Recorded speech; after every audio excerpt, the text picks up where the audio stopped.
아버지 감사합니다. 이렇게 하나님을 찬양할 수 있는 귀한 은혜를 주신 아버지 감사합니다. 만입이 있어도 쓸데없는 이야기들로 혹은 쓸데없는 나쁜 말들로 우리의 입술이 사용되지는 않는지요. 그러나 이렇게 하나님을 영화롭게 하며 찬양할 수 있는 이 귀한 시간이 참으로 기쁩니다. 하나님께서 우리의 찬양을 받아주셨는 줄 믿습니다. 감사합니다. 오늘 이 시간에 이제 주님께서 친히 말씀해 주시고 듣는 이들의 가슴 속에 하나님의 크신 뜻이 증거될 수 있는 귀한 은혜의 시간 되게 하여 주옵소서. 예수님의 이름으로 기도합니다. 아멘. 조선시대 사극을 보면 하인들, 종들에게 주인이 하는 말들이 가끔 있습니다. 화가 났을 때. 기억나십니까? 이 근본도 없는 놈들. 그쵸? 저는 옛날에 학창시절 그런 말 들었을 때 저게 무슨 뜻이지? 뭐 때문에 주인이 종한테 이 근본도 모르는 놈들이 없는 놈들이 이렇게 막 말을 할 때 정확한 의미가 뭔지 처음에는 몰랐습니다. 근데 나중에 이제 보니까 근본이 없다라고 하니까 누구 자식인지 어떻게 태어났는지 도대체 출생의 어떤 것이 클리어하지 않는 이런 것 때문에 아마 하인들, 종들 누구 자식인지 누군지 이름조차도 알 필요도 없고 존재도 없는 이런 아주 나쁜 의미에서 막 말을 할 때에 이 근본도 없는 놈이다 이렇게 이야기하지 않습니까? 그러나 여러분 실제적으로 우리가 이 세상 살아보면은요 진짜로 근본이 없는 그런 녀석이 있다면 저는 정확히 누가 근본이 없느냐라고 한다면요 그것은 바로 자기를 지은 하나님을 모르고 사는 자들, 이들은 근본이 없는 인간들이 돼요. 잘 한번 생각해 보세요. 인간이라는 존재는 스스로 존재하는 존재가 아니기 때문에 사회학자가 늘 말하는 것처럼 온 세상을 다 다녀봐도 인간이라는 존재가 사는 곳에는요 종교가 있다. 신을 섬기는 마음이 있답니다. 놀랍죠? 그러니까 인간이라는 존재들이 모여서 사는 원시인이든 부족민 어떤 종류의 인간이든 간에 놀랍게도 그들이 신을 섬기고 있는 모습이 있다는 겁니다. 그러니 저와 여러분의 본능 속에 마땅한 본분이 있다면 그게 뭔 줄 아십니까? 바로 나를 지은 하나님을 본능적으로 워십하게끔 되어 있어요. 다시 말하면 효자, 효녀, 기본적으로 자식된 도리가 있다면 그것은 바로 부모를 늘 뵙고 안부를 여쭙고 문안드리는 것, 이것이 바로 어떻게 보면 기본적으로 자식된 도리 아닐까요? 저도 좀 스타일이 저희 아버님을 닮았는지는 몰라도 충청도라서 그러는지 좀 무뚝뚝한 감도 없잖아 있습니다. 좀 말수가 목사하기 때문에 말을 이렇게 많이 하지. 그 전에 학창시절에 저는 저 골방에 혼자 방에 있으면요 하루 종일 그냥 나름대로 책 읽는 걸 좋아했습니다. 무슨 공부를 잘한 게 아니고요 책 읽는 걸 좋아했습니다. 중학교, 고등학교 도서관에 있는 책은 교과서 관계되는 것 빼고는 거의 다 읽어봤습니다. 놀랍죠? 안 놀라시네. 그 나이에 왜 그랬는지 모르지만 인생이 뭔지를 알고 싶었어요. 그래서 책을 닥치는 대로 읽었습니다. 특히 철학책을 고등학교 때 많이 읽어봤죠. 왜 살지? 사람이 뭐 때문에 사는 것이지? 얼마나 궁금했는지 모릅니다. 어차피 죽음으로 끝난다면은 굳이 죽기 위해서 살아갈 이유가 없지 않느냐. 이게 제가 학창시절에 가장 깊이 생각했던 의문이었습니다. 여러분, 마땅한 자식된 도리는요 저도 잘 못하지만 부모님을 늘 돌아보는 거죠. 어머니 잘 계십니까? 예, 저도 한 번씩 한국에 저희 모친과 통화를 합니다.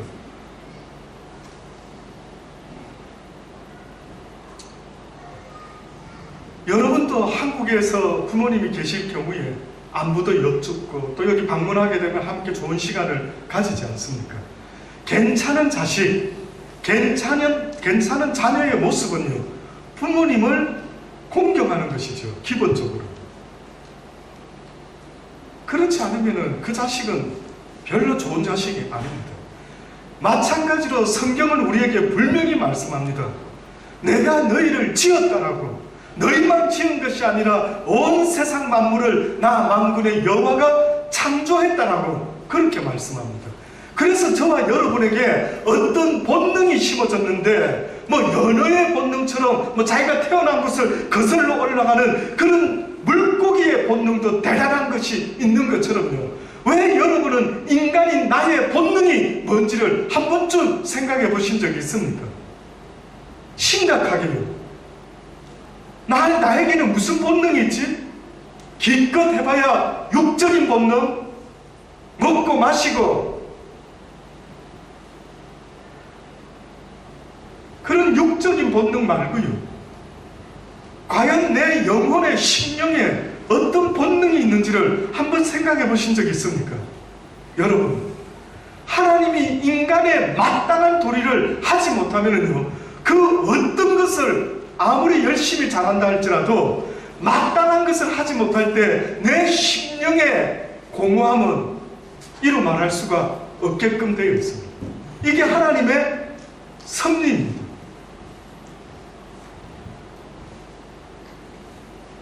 마땅히 행할 것을 하지 않고 다른 걸 하다 보면요, 내 심령에 뭔가 찜찜하다는 거죠. 그렇다면 여러분은 매일매일 살아갈 때 이것은 내가 목사님 늘 마땅히 이거는 내가 남편으로서, 남자로서, 아들로서, 엄마로서 하는 게 있습니다. 뭡니까? 거의 그냥 지내시는 경우가 있겠죠. 그런 게 있나? 그런 마땅한 게 뭐가 있어? 예, 성경에는 우리에게 누누이 말씀하고 있죠. 그래서 지난 시간에 제가 여러분에게 마땅한 도리가 있는데, 자식된 마땅한 도리가 있는데, 그 첫 번째가 나를 지으신 하나님의 말씀을 주야로 묵상하고 그 말씀에 순종하며 사는 것, 이것이 마땅한 첫 번째 도리다. 이걸 못하면은요, 나머지 아무리 내가 잘하더라도 그건 아닌 것입니다. 저는 저희 아들이 셋이 있지만은요, 부모로서 마땅히 가르칠 것을요, 항상 여러 가지 하지 않습니다. 몇 가지만 정해놓고 늘 말합니다. 아들아, 바이블을 읽어야 된다. 승재야, 바이블을 읽어야 된다. 네가 어렸을 때 바이블을 그렇게 많이 읽고 성경 퀴즈대회에 목회자들 자녀 중에 1등까지 했던 네가 왜 지금은 그러는 거야? 회복하라. 그것이 바로 하나님을 기억하고 하나님 앞에 마땅히 자녀된 자로서 나아가야 되는 모습인 것입니다. 그러니 세상에 배울 것도 많이 있지만은요, 내 자식을 이 시대에 키울 때에 저는 얼마나 걱정되고 염려되는지 이루 말할 수가 없습니다.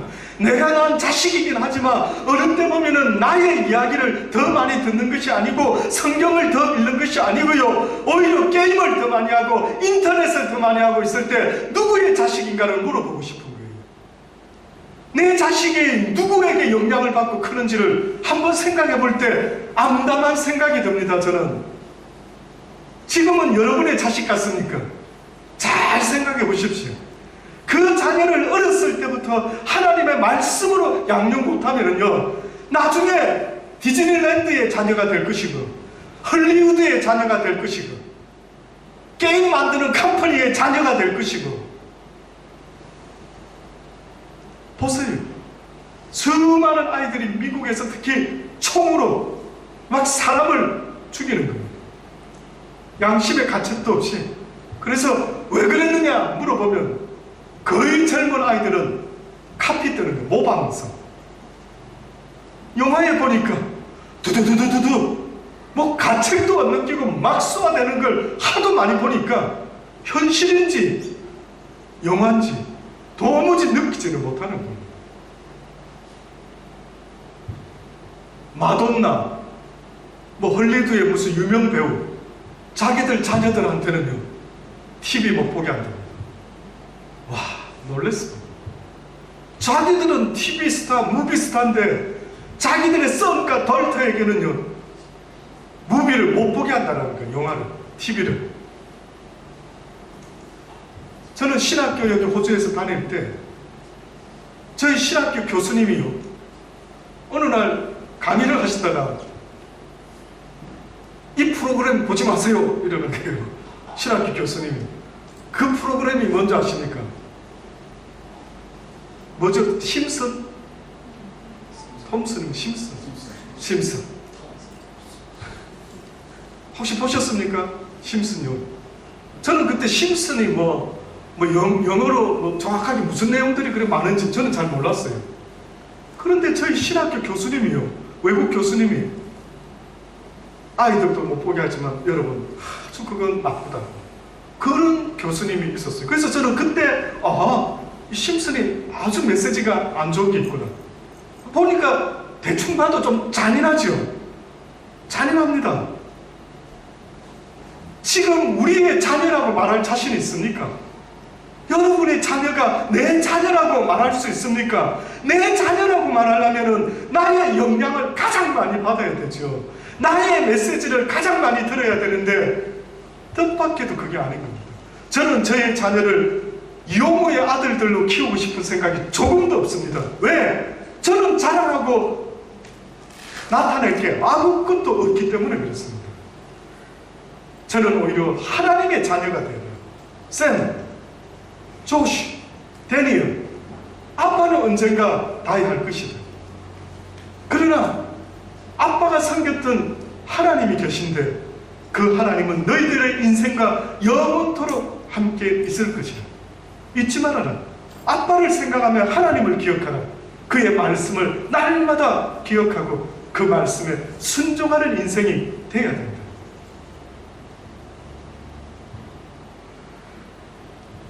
금년 들어서 저는 두 번째로요, 하나님께 나아가는 자, 하나님을 나의 아버지라 인정하고 그분의 말씀에 귀를 기울이며 마땅한 자녀된 도리로 크리스찬으로 이 세상을 살아가야 되는 그 삶에 있어서 마땅히 해야 될 또 다른 두 번째가 있다면 그것은 바로 감사라고 합니다.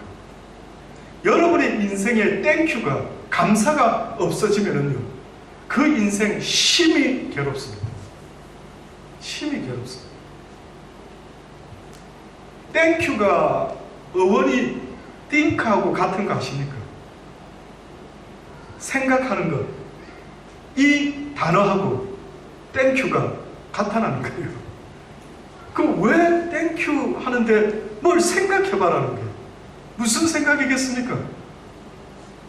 과연 내가 감사할 조건이 무엇인지를 생각해봐라는 것입니다. 언젠가도 말씀드리지 않습니까?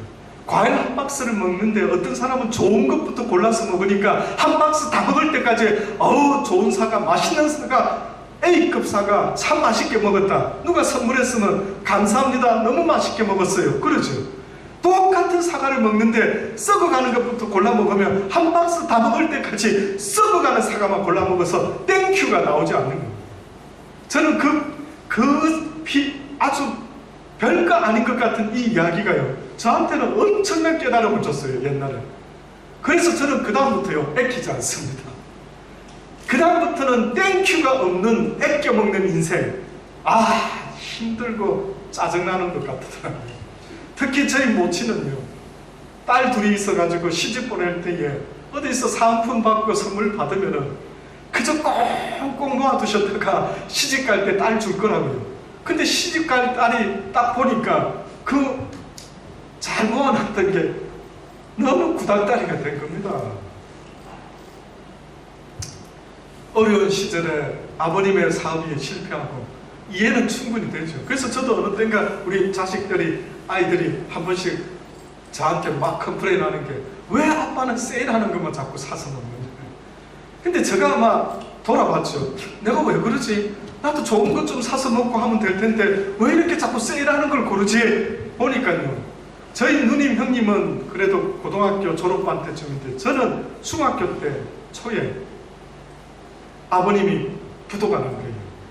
막 빚쟁이들이 집에 와서 영화상에 나오는 것처럼요. 빨간 딱지 다 붙이고 막 저희 어머니는 울면서 좀 기다려달라고 막 여기 아빠 어디 갔느냐고 막 찾아내라 하고 영화에서 봤던 그게 저는 국민학교 때 중학교 1학년 때인가 직접 목격을 했어요. 그때 어린 마음에 굉장히 아마 저도 모르게 충격을 먹은 모양이죠. 저는 그 다음부터 좋은 걸 기대하지 않았어요. 이상하게 저도 모르게 나는 당연히 싸고 맛있으면 최고다. 싸고 맛있는 거, 비싸고 맛있으면 안 되는 거예요. 이것이 저도 모르게 지금까지 호주에서 살아가면서도 그저 저도 모르게 세일을 하는 거 먼저 사가니까 우리 아들들이 아빠 자꾸 그런 거 먹으니까 바이러스 생기고 아프고 병 나는 게 아니에요. 왜 그런 걸 사 먹느냐. 예. 그 이후로 저도 애를 쓰죠. 그래, 그런 식으로 살지 말자. 뭐 아껴두고 어떻게, 그래가 감사도 없고 그저 나는 이렇게 가난하게, 아마 그렇게 살다가 주님 앞에 섰으면 내가 언제 너한테 가난하게 살아라고 했느냐. 네가 맛있게 먹었으면 또 채워주고 또 채워줬을 텐데 그것은 네 선택이었지 나는 너를 그렇게 가난케 하지 않았다. 나는 너에게 부욕케 하는 하나님이라고 분명히 말해줬는데 네가 땜꼬짓을 했지 나는 결단코 너한테 그렇게 살아라고 말한 적 없다. 오히려 너 먹을 것도 부족하다 할지라도 이웃과 나누어 먹으라. 그러면은 더 내가 채워줄 것이고 내 이름으로 행한 모든 것에 내가 갚으리라. 이렇게까지 나는 너에게 알려주었다. 근데 어찌하여 네가 그렇게 땜꼬짓을 해놓고 왜 나한테 그런 이야기를 하냐. 하나님이 채우지 않으셔서 나는 늘 가난했습니다. 그런 이야기 할 수 없다는 거예요. 그래서 그 이후로부터 제가 기억이 납니다. 시드니에 살다가 다시 한번 깨달아가지고 크로이던에 살 때가 있었는데 왜 그때 그게 기억나는지 크로이던에 살 때 좀 어려울 때가 많았습니다. 저도 여러분도 어려움 가운데 있을 때가 있죠. 저도 어려울 때가 많이 있었습니다. 심지어는 렌트 보조도 불과 얼마 전에 장로님 계실 때 그때 교회 일 하면서 평생을 목회를 하면서 그렇게 받아본 적이 없습니다. 근데 그때도 굉장히 좀 경제적으로 어려웠는데 그때 하나님이 마음에 다 와닿게 하는 어떤 생각이 있었습니다. 그게 뭐였느냐면 언제까지 그렇게 땜포로 살 거냐, 언제까지 그렇게 아낀다 하면서 감사 없는 삶을 살겠느냐, 오히려 먹고 감사해라는 거예요. 그게 갑자기 와닿게 하시더라고요.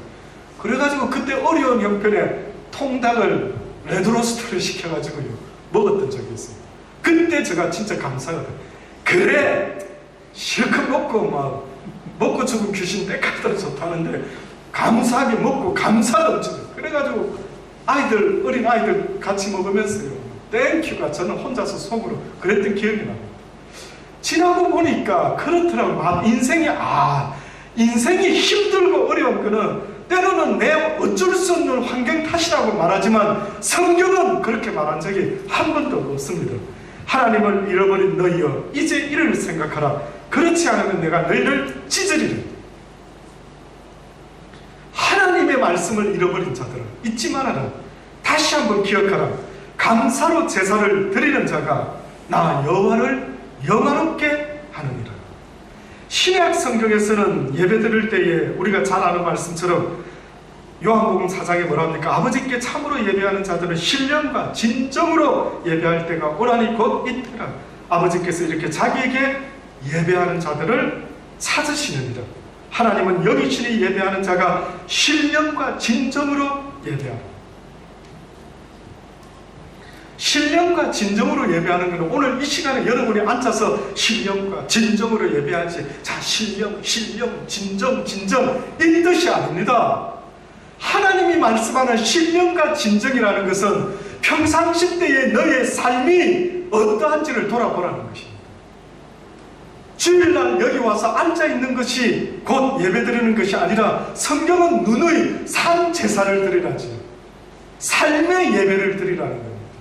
너의 삶을 내가 봤을 때에 참으로 아름다운 곡조가 있구나라고 느끼는 인생을 살아라는 것입니다. 그런 자가 드리는 예배가 바로 신령과 진정의 예배다. 진정성이 있다. 신령한 것이다. 행함이 없는 회칠한 무덤과 같은 예배가 아니라 그렇게 일주일 동안 살다가 오늘 이 자리에 그 마음으로 앉아있는 저와 여러분의 예배를 하나님이 보셨을 때는 신령과 진정의 예배라고 말하는 겁니다. 무슨 이 자리에 앉아 지금 있으면서 한 3, 40분 앉아가지고 신령으로 진정으로 예배 드려야지. 아니요. 그게 무슨 말입니까? 그게 무슨 가능합니까? 그래서 지금 하나님이 구약 성경에도 감사로 제사를 드리라. 아무리 수천의 양을 바치고 비둘기를 바치고 아무리 제사를 드린다 할지라도 그 제사보다 더 중요한 것은 네 마음에 감사의 마음이 없으면 아무것도 아니다.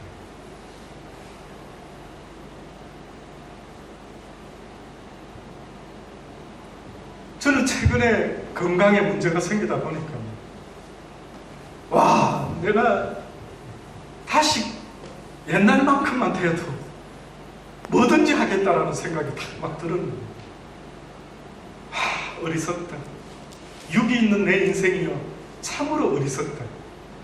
건강할 때는 감사가 그렇게 잘 안 되다가 건강을 잃어보니까 감사가 되고, 아는 목사님이 뉴질랜드에서 전도사 생활을 했다는데 하필이면 뉴질랜드 교회에 가서 처음 전도사 생활을 하는데 그 교회 목사님이요 너무나 건강한 분이고 체력도 좋은 분인데 어느 날 갑자기 말기암, 대장암 선고를 받았다.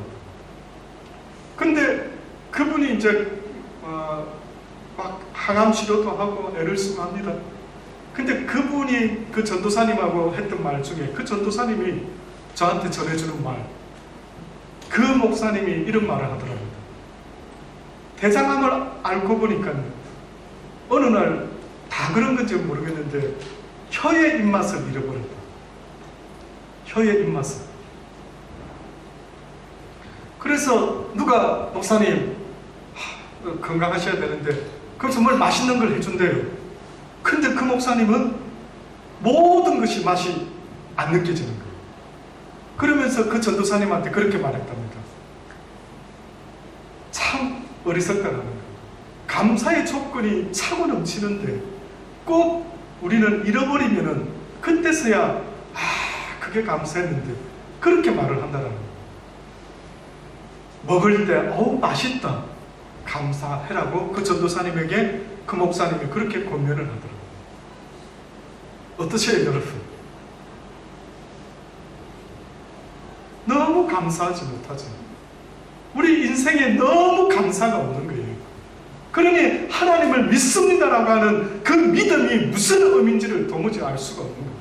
내가 하나님을 믿는다라는 것, 곧 그분의 말씀을 듣고 순종하는 자녀의 마땅한 도리가 있다라는 사실을 전혀 알지 못하고, 그래서 그 자녀는요 그 주님 때문에, 하나님 때문에 날마다 감사의 고백이 일어나야만 되는 겁니다.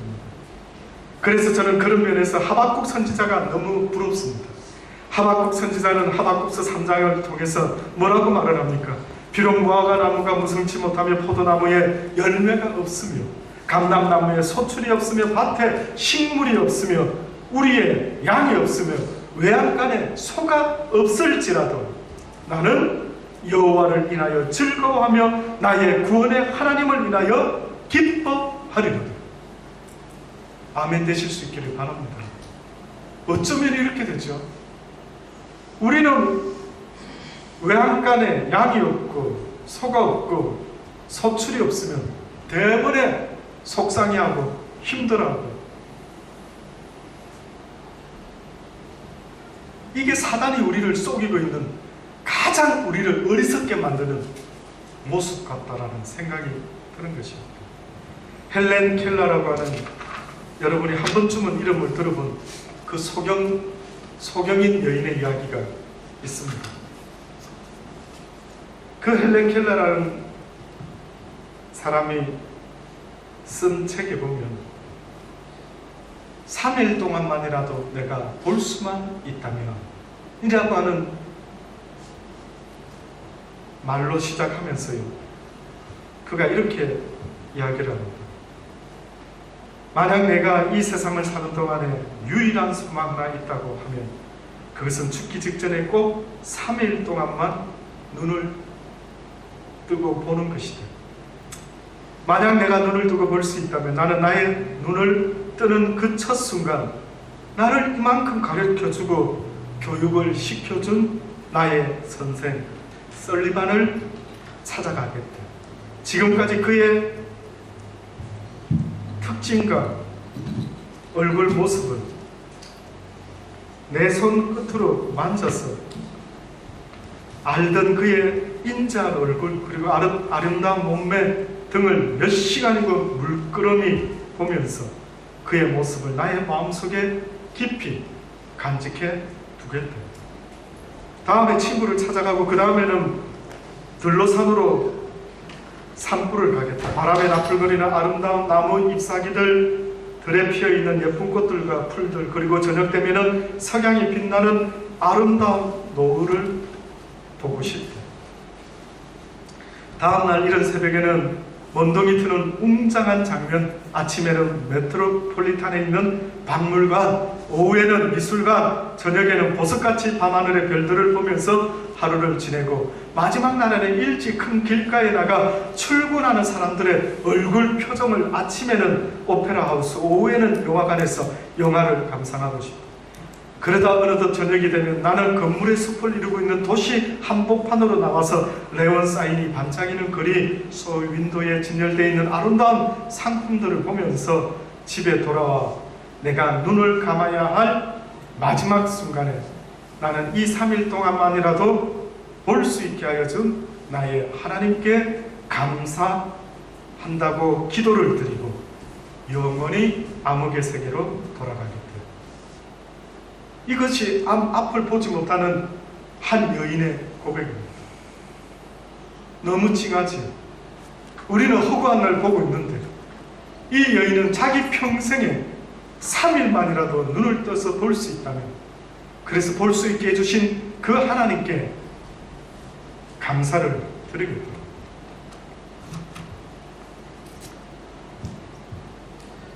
감사로 제사를 드리는 자가 나를 영화롭게 하라니 그 행위를 옳게 하는 자에게 내가 하나님의 구원을 보이겠다. 감사로 제사를 드리는 게 어떻게 보면 마땅히 옳은 일이라고, 행해야 될 옳은 일이라고 이렇게까지 우리에게 말씀을 주고 계시는 것입니다. 데살로니가 전서에 말씀하지 않습니까? 항상 선을 좇으라, 항상 기뻐하라, 쉬지 말고 기도하라, 범사에 감사하라. 이는 그리스도 예수 안에서 너희를 향하신 하나님의 뜻이다. 감사하는 저와 여러분의 삶이 이 2017년도에는 더욱더 풍성하기를 바랍니다. 없는 것 쳐다보고 자꾸만 힘들어하고 불평불만하지 마시고 있는 걸 감사할 때에 우리가 잘 아는 웨슬리 무디 목사님입니까? 스펄전 목사님 유명한 말씀 있죠. 별빛을 보고 감사하는 사람에게 달빛을 주시고 달빛을 보고 감사하는 사람에게 햇볕을 주시고 햇볕을 보고 감사하는 사람에게 해와 달이 필요 없는 영원한 빛을 주십니다. 참으로 복된 고백인 것 같습니다. 이 고백이 저와 여러분의 고백이 되기를 주의 이름으로 축원합니다. 기도하십시다. 좋으신 아버지 하나님, 그렇습니다. 이렇게 결심하고 또 결심하면서 사는 날 동안 없는 것 때문에 불평불만하는 인생이 아니라 가진 것, 있는 것, 허락하신 것 가지고 하나님께 감사로 제사 드리기를 결심하고 또 결심합니다. 아버지, 이 결심이 오래가지 않는 작심 3일의 결심이 되지 않도록 은혜 베풀어 주셔서 우리의 사는 날 동안 네가 무엇을 한 게 있느냐 물어보신다면, 아버지, 저는 그렇게 하나님이 기뻐할 만한 선한 일을 많이 하지는 못했지만 그러나 감사로 날마다 주님 앞에 나왔습니다라고 감사의 제사를 고백할 수 있는 우리의 인생이 될 수 있도록 은혜 베풀어 주옵소서. 감사합니다. 모든 게 감사합니다. 예수님의 이름으로 기도합니다. 아멘.